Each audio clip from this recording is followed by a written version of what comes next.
Hello and welcome to the worst show on the internet. This is Map Review. This is the video where I review maps that a bunch of viewers sent in for me to send feedback on, and then I turned it into content. This is that content. I don't even know how it started. I made a video about feudalism. Someone asked me to map it out, and then I did, and then someone asked me to review their map, and then I did that, and then people kept sending me their maps, and so now I just have a bunch of maps on my phone that I haven't reviewed yet. First map is from Andrew. Thank you, Andrew, and holy hex, we got a lot of hexes on here. I do like how the continents are kind of shaped like animals. Look at that. The one to the left there is like a little lion. The one on the right's like a dragon. The one on the bottom's like a little birdie. I think that's cute. It makes your map a little unique. It's a cute little touch. This is a very big map. I mean, it's not that big file-wise, but the scale is 250 miles a hex. I'm not a fan. I'm personally not a fan of this. There's not a lot of detail on here. Each hex is about 10 days of travel in any direction. It would take me about 10 days to walk across an entire hex. Now, if I was a player and I was going adventuring, I would probably want a map to sort of plan my route. But with this, there's not enough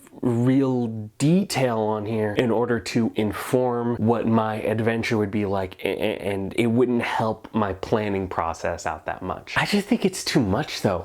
I think 250 is too much for a map to make it like useful. I think you should focus in on one of the continents and then flesh out the detail there, add yourself some cities, maybe give yourself some more terrain diversity, because right now there's like a lot of mountains and swamps and stuff like that. Make the terrains a bit more varied so that traveling across this continent feels unique and dynamic. It's good that you're thinking about this kind of stuff. It's good that you are considering what your world is generally shaped like, but I think it would be more useful for you as a DM to hone in on specifically what are in those continents and what makes those continents dynamic and diverse. That's it. Next map. This one is sent in from Momo. It's called Paragon. Immediately we have the scale right here. 1 hex is 1 day of travel. That's good. That's what I said for the last map. And something unique that they have on here is that all of their major cities are named after zodiac signs, which I would think is really cool if it did not remind me of other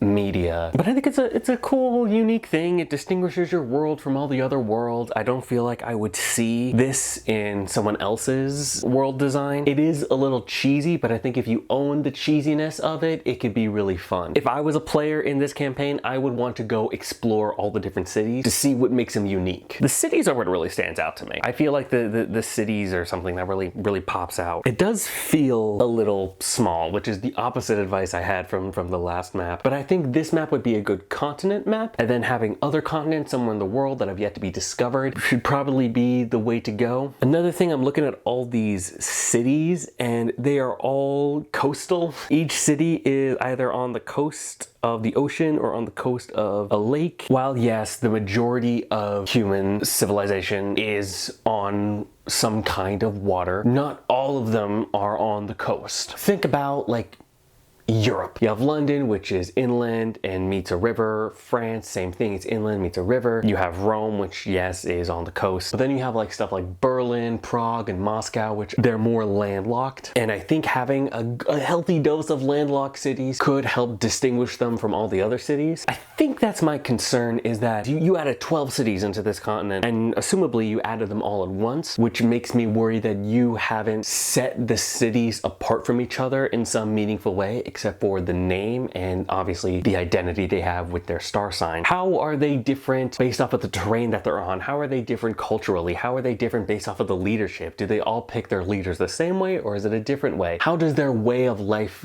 distinguish from all the other ways of life across the different cities? For this, I would steal from Avatar: The Last Airbender. Avatar is really good when it comes to how different cultures differ from one another, and I think it would work really well with your zodiac sign different motif that you have going on, because the zodiac signs also have elemental signs, I believe. Like there are 3 water signs, there are 3 earth signs, fire signs, and maybe the different elemental signs can live in different kinds of terrain. Like maybe the earth signs live in mountains, the wind signs can live in the forest. You could have a water sign that's like an island nation, like the Maori, or maybe like a swamp sort of settlement going on. That's a water thing going. Fire signs could live in the desert, or like the Mesa Badlands. Maybe you could have one that's in a volcano, not like next to a volcano. What if you had a settlement like live right on the volcano, like Pompeii and Vesuvius, but they are fire signs, and so they live amongst the volcano, not against the volcano. There's a lot you can do, and I feel like you can get really creative with it, and you should just go for it when it comes to creativity and distinguishing these cities from one another. And you have enough so that whatever ideas you come up with to make the cities unique, you can just throw it in. It's still a good map though. It's still a better map than most maps that have been made that I've seen. I mean, it's all right. Next map. We're going to the next map. This map is from Nick. Thank you, Nick. You got your borders all drawn out and everything. You have all the different like kingdoms and territories labeled. I appreciate that. No other map that was sent in really does that. From what you told me, it was a steampunk era, so I'm guessing like 1800s equivalent. You also said that you rolled dice to determine the shape and elevation, which I think is really neat. Not a lot of DMs think about their elevation. And elevation is really important because elevation will determine how water flows, and the water flowing determines what civilizations get built, and your civilizations will determine sort of the culture. So thinking about your elevation is a good thing when it comes to making your world more realistic. I'm not seeing a lot of like terrain diversity. Like we got one big ass desert right here. We got a bunch of mountains. We have some plains, some forests. But like I'm not seeing any jungles. I'm not seeing many Arctic areas. I guess there's a little bit of swamp. And also that's a huge desert too. I mean, what's in that desert? Is it just a big desert? Are there like badlands in there? Or is there like a savanna maybe? It's just like a big desert and an oasis. I feel like there's a lot you can do with that desert, but it seems really empty. It's a pretty good map, but I wouldn't make this my world map. I would double the size of it and add jungles, add some badlands, add some plateaus, Arctics, add some Arctic, something like some taigas in there. If you're trying to map out a world, you will need a world of terrain, which is more than just forest, hills, and mountains. And that's what makes your world interesting, and that's what makes the players want to explore your world. 3 stars, very basic, typical large spider. Next map, this is the last map. This map is from Jacob. Thank you, Jacob, and this is a pen and paper map. You are the bravest soul out there, Jacob. And this map looks good too. Like looking at it, it looks pretty neat, except for that looks like a Jupiter eye that you got there in the top left. Is that just like a constant hurricane? Doesn't move? Like tropical storms move around, they don't just stay in the same position. Also over here in the top left, I'm noticing, normally I don't like pointing out when someone's world map looks like an actual map, but this looks too much like northern France. This looks like just like Normandy and Brittany. I would modify that somewhat. Plains, hills, taigas, mountains.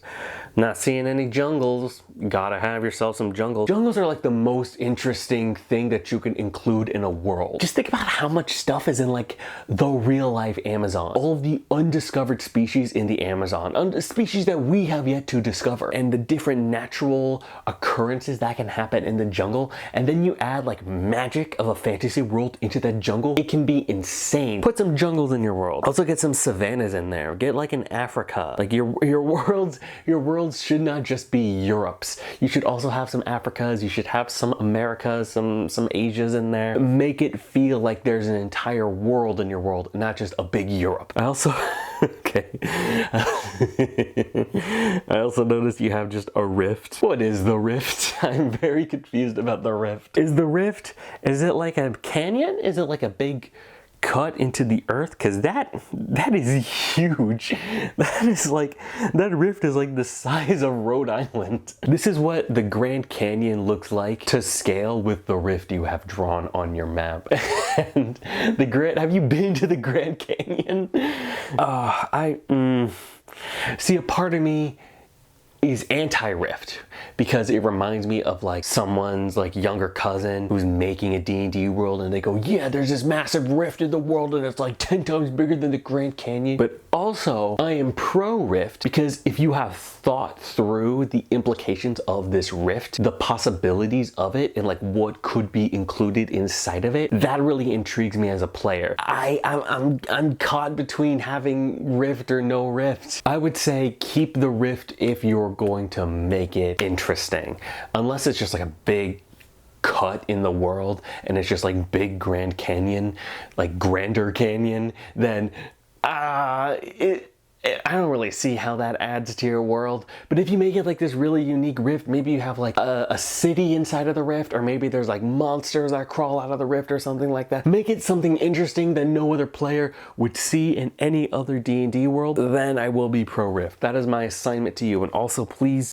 what is that maelstrom all about? I don't know what the maelstrom is. Is it a hurricane? Is it like a whirlpool? Does it stay still? And if it does stay still, how was it mapped out? I did not script any of this. That was all off the dome. If you're coming from TikTok and you're watching this video, you are legally obligated to subscribe. You have to. And also, like, if you want to keep watching some of my videos, I have a video about world maps and why I am anti-world map. I'm anti a lot of things, I guess, but specifically world maps. I'm not a fan of world maps, and I made a whole video why.